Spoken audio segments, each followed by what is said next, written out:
បាទចំណាយតិចចំណេញពេលបានប្រើភ្លាមតែម្ដងបាទជំរាបសួរបងប្អូនទាំងអស់គ្នានេះគឺជារូបភាពមួយដែលខ្ញុំបានថតពីទីតាំងហាងសម្លៀកបំពាក់ Boy Style យើងនៅផ្លូវកម្ពុជាក្រមបាទសម្រាប់បងប្អូនមានតម្រូវការមិនថាម៉ូដពណ៌ណាមួយទេបងប្អូនទាំងអស់គ្នាអាចមកជ្រើសបានហើយក៏អាចធ្វើការសាក់តំណែងផ្ទាល់បានបច្ចុប្បន្ននេះគឺយើងមានច្រើនម៉ូដច្រើនពណ៌មែនតើតម្រូវគ្រប់វ័យតែម្ដងមិនថាបងប្រជុំកម្មវិធីទូចកម្មវិធីធំចង់បានម៉ូដពណ៌ស្រស់ស្អាតបែបផ្សេងគ្នាប្រភេទឡេវ1ប្រភេទឡេវ2បាទជាមួយការចំណាយរបស់យើងគឺថាក្រម100ទេបងហើយអញ្ជើញមកតាមខ្ញុំនៅទីនេះគឺយើងមានម៉ូដពណ៌ដែលសម្រិតសម្រាំងហើយស្រេចតែម្ដងឆ្លងបទពិសោធន៍ច្រើនឆ្នាំគឺអតិថិជនគឺទទួលបានជាមួយនឹងរូបរាងក៏ដូចជាធ្នេដេសាច់កណាត់អីអូខេគឺថា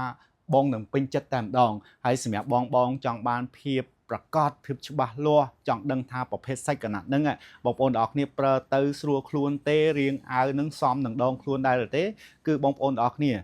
អាចចំណាយពេលវេលាបន្តិចមកជ្រើសរើសម៉ូដពណ៌ដែលបងពេញចិត្តហើយធ្វើការសាក់ផ្ទាល់តែម្ដង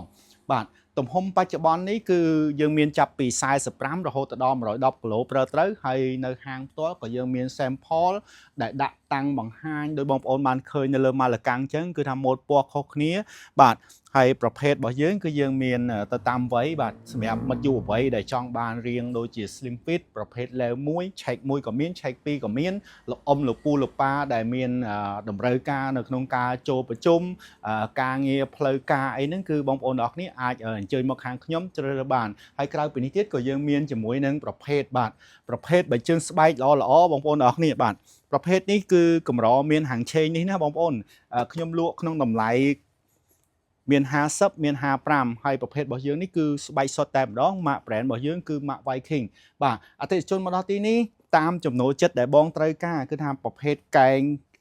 ខ្ពស់បន្តិចក៏មានប្រភេទទាបបន្តិចក៏មានហើយសម្រាប់ប្រភេទចងខ្សែដែលមាន mode style ក៏មានធម្មតាក៏មានណាបងប្អូនអរគ្នាគឺថាច្រើនជម្រើសមែនតើអញ្ចឹងសម្រាប់បងមើលឃើញវីដេអូនឹងហើយក៏មានចំណាប់អារម្មណ៍ហើយក៏ចង់បានព័ត៌មានផ្សេងទៀតដែលជាមួយនឹងការស្លៀកពាក់ទាំងអស់នេះបងប្អូនអរគ្នាអាចឆាតចូលមក page ដែលកំពុងតែ show វីដេអូមួយនេះអញ្ចឹងបងប្អូនត្រូវការម៉ូដណាត្រូវការទំហំណាគឺយើងអាចផ្ញើរូបក៏ដូចជាប្រភេទតម្លៃនឹងជូនបងប្អូនទាំងអស់គ្នាបាទ